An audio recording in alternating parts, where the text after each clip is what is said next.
₹100 की चीज जिसके ऊपर में पंजीयन शुल्क ₹10 लगता था जी, अब वो सीधी ₹1000 की हो गई तो उसके ऊपर में ₹100 लगेगा। तो उससे पंजीयन शुल्क का भार भी आम आदमी पर बहुत ज्यादा आएगा।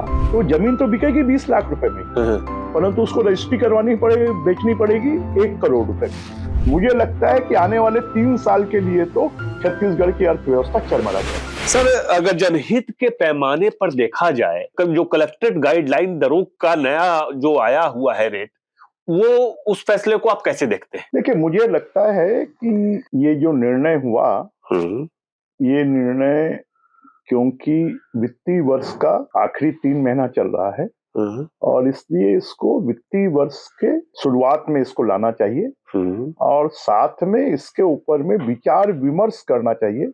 जितने इसके स्टेक होल्डर्स हैं, चाहे वो जमीन वाले हों, चाहे वो छोटे व्यापारी हों, चाहे वो छोटे प्लॉट खरीदने वाले लोग हों, चाहे वो किसान हों और राजनीतिज्ञ लोग, क्योंकि सब लोगों से जुड़े हुए रहते हैं, तो वहाँ के प्रमुख राजनीतिज्ञ लोगों से भी बातचीत कर कर, बैठाकर समाज के लोगों से बातचीत कर कर उसके बाद में इस प्रकार के निर्णय होने चाहिए। और इसलिए मैंने माननीय मुख्यमंत्री जी को सुझाव दिया कि एक उच्च स्तरीय समिति बनाई जाए और उस समिति में सभी लोगों को शामिल कर कर और उनसे विचार विमर्श कर कर फिर अगले वित्तीय वर्ष के शुरुआत में इसको लागू करें और अभी इसको स्थगित कर दें। क्योंकि मुझे ऐसा महसूस हुआ कि अभी जो दरें लागू की गई हैं वो पूरी तरह विचार विमर्श कर लागू नहीं की गई हैं, जल्दबाजी में लागू कर। ये फैसला अचानक आया और अचानक आया तो आम आदमी जो मीडियम क्लास का है, लोअर क्लास का है, किसान है, बहुत से लोगों के सौदे किए हुए हैं और एकदम से गाइडलाइन रेट बढ़ने से लोगों के पास में उतने पैसों की व्यवस्था होना, अकाउंट में उतने पैसों की व्यवस्था होना, फिर क्योंकि अगर ₹100 की चीज जिसके ऊपर में पंजीयन शुल्क ₹10 लगता था जी, अब वो सीधी ₹1000 की हो गई तो उसके ऊपर में ₹100 लगेगा। तो उससे पंजीयन शुल्क का भार भी आम आदमी पर बहुत ज्यादा आएगा, क्योंकि इससे किसान जो है, किसी किसान की आज के समय पर वो जमीन 20 लाख रुपए की है और उसका गाइडलाइन में 1 करोड़ रुपए मूल्य कर दिया गया। जी, तो जमीन तो बिकेगी 20 लाख रुपए में, परंतु उसको रजिस्ट्री करवानी पड़ेगी, बेचनी पड़ेगी 1 करोड़ रुपए में। तो 80 लाख रुपए उसको, जिसको वो जमीन बेचेगा उसको वापस करना पड़ेगा और 20 लाख रुपए की जमीन पर टैक्स जो लगता वो 2 लाख रुपए लगता। अब उसके ऊपर में जो पंजीयन शुल्क है सीधा सीधा 10 लाख रुपए लगेगा। अब छोटे प्लॉट पे धारी है, मान लीजिए किसी ने 1000 फीट का प्लॉट खरीदा और 1000 फीट का प्लॉट उसने अगर खरीदा है 10 लाख रुपए में, अब वो 1000 फीट के 10 लाख रुपए के प्लॉट की कीमत अगर 1 करोड़ रुपए हो गई, अब उस 1 करोड़ रुपए के प्लॉट की कीमत पर 10 लाख रुपए के प्लॉट पर तो 10 लाख रुपए से पंजीयन शुल्क लग जाएगा और प्लॉट तो 10 लाख रुपए में ही खरीद रहा है, परंतु 90 लाख रुपए की व्यवस्था उसको अन्य तरीके से 2 नंबर के तरीके से करनी पड़ेगी, जिसको वो वापिस करेगा। देखिए, जमीन के जो कारोबारी हैं वो वास्तविक स्टेक होल्डर नहीं है। जमीन के कारोबारियों से तो जो उनके मकान खरीदेगा, जो उनके फ्लैट खरीदेगा, आखिर जाकर उपभोक्ता के ऊपर में असर पड़ेगा। कुल मिलाकर तो मुझे लगता है कि पूरे छत्तीसगढ़ प्रदेश की अर्थव्यवस्था पर प्रभाव पड़ेगा और अर्थव्यवस्था चरमरा जाएगी। मान लीजिए कि 1 लाख करोड़ का जमीनों का लेन देन का व्यवसाय होता है और वो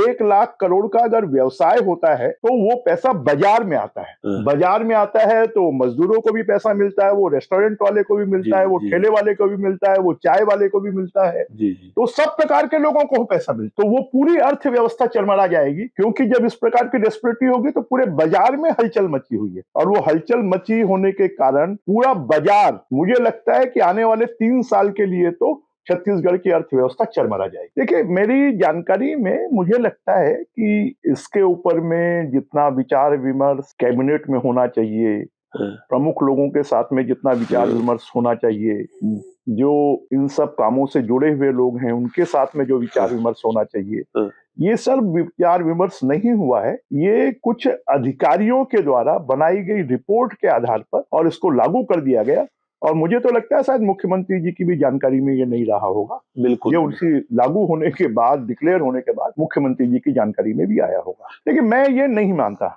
मैं मानता हूं बहुत बार मुझे भी लगभग 18 साल मंत्री रहने का अवसर मिला। बिल्कुल बिल्कुल बिल्कुल। और क्योंकि हम लोग जनप्रतिनिधि हैं, जनता हमको चुनकर भेजती है, तो जनता को हमारे निर्णयों से किस प्रकार की परेशानी हो सकती है ये हम जानते हैं। बिल्कुल। और जब कई बार ब्यूरोक्रेट्स हमारे सामने कुछ ऐसी फाइलें ले आते हैं जो हमको लगता है अटपटा है, तो हम उनको रोक देते हैं। अगर आवश्यकता पड़ती है तो हम मुख्यमंत्री जी के पास कोऑर्डिनेशन में भेजते हैं। तो कहीं न कहीं इसमें जो आपस में समन्वय होना चाहिए, मुझे लगता है उसकी कमी इसमें रही। क्योंकि इसके लागू होने के बाद मुझे लगा कि जिस प्रकार से वहां पर इस निर्णय से असंतोष पैदा हुआ, तो मुझे लगा 7 दिनों में कहीं न कहीं इसके ऊपर में सरकार जल्दी निर्णय करेगी। तो 7 दिन तक मेरे पास लोग आते रहे, मिलते रहे, अपनी समस्याओं को बताते रहे। वो जाकर मंत्रियों से भी मिले, सब लोगों से मिले। परंतु जब मुझे ऐसा लगा कि शायद इसके ऊपर में जितनी गंभीरता से पुनर्विचार होना चाहिए वो नहीं हो रहा है, तो मैंने एक सुझावात्मक पत्र मुख्यमंत्री जी को लिखा कि इसको फिलहाल स्थगित कर देना चाहिए। स्थगित कर एक उच्च स्तरीय कमेटी बनाना चाहिए। उस कमेटी की रिपोर्ट के आधार पर अगले वित्तीय वर्ष में जो युक्तियुक्तकरण कर उसके बाद में इसको लागू करना चाहिए। और मुझे लगता है हमारे मुख्यमंत्री जी जो हैं वो बहुत सदासही हैं और वो हर बातों को सुनते हैं, समझते हैं और उसके आधार पर निर्णय करते हैं। जल्द ही वो इस मामले में निर्णय करेंगे। ये पहले ही 400 यूनिट पे उसको आधा किया गया है जी। पहले भी 400 यूनिट पर आधा था। और मुख्यमंत्री जी से इस बारे में हमारी चर्चा भी हुई थी और मुख्यमंत्री जी ने कहा था जल्दी इस पर निर्णय करेंगे और उन्होंने निर्णय कर लिया। लगभग पुराना जो निर्णय था वही निर्णय अभी भी लागू किया। किसी को जिम्मेदारी मिलेगी तभी तो उसका अनुभव आएगा।